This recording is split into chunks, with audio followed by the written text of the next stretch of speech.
We're here at Ford, here to learn about the new Sync3 system and how it's going to make the driving experience that much easier for you.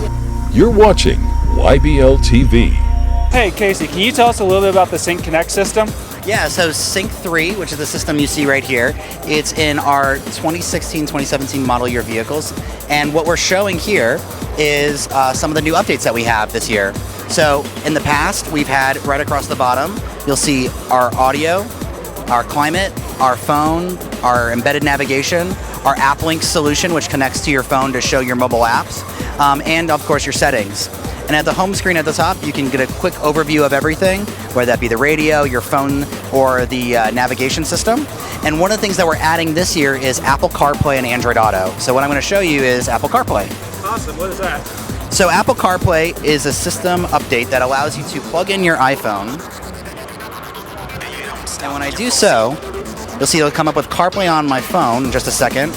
And you'll see the screen changes to look just like my iPhone. And now there's some really cool things once you do that. One of the things that we do is we integrate really well with Siri. So typically with our Sync system, you would have to use our Sync voice system as well to navigate around when you're driving on the road. We now actually substitute that for Siri when your phone is connected and you decide to use Apple CarPlay. So what I mean by that is, let's say I'm back in my Ford system. I can just press the voice button. This is what you need. Hi Siri, how are you today? I am well. And it'll go right back to Sync. And so we've done a lot of efforts to really make this integrated really, really tightly. And so what I mean by that is you'll notice some of these icons at the bottom here have actually changed to match some of the more CarPlay-like interface elements. So for example, if I click on phone, instead of taking me to the Sync phone system, it actually jumps me right into the CarPlay phone interface. And we do that kind of, again, across the board to make that integration really seamless. I can click on Maps here and it'll actually open up Apple Maps directly. And if I'm lucky, it'll actually show me some of the calendar events I have, reading my calendar and taking me to the location I need to go. Or I can just search via Siri again. So I can go back again and I can listen to music on my phone. So it's already playing something, it looks like, some rock and roll by Led Zeppelin.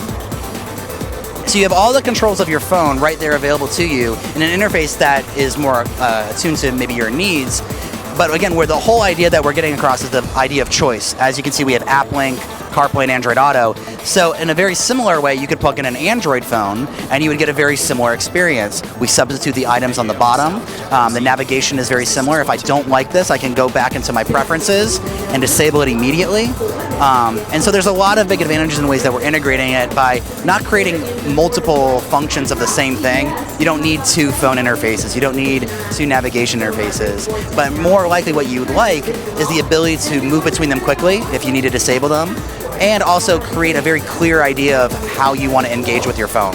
So that's why we do things like substitute the voice engine so you can keep your eyes on the road and use the interface that you think is more preferred to you.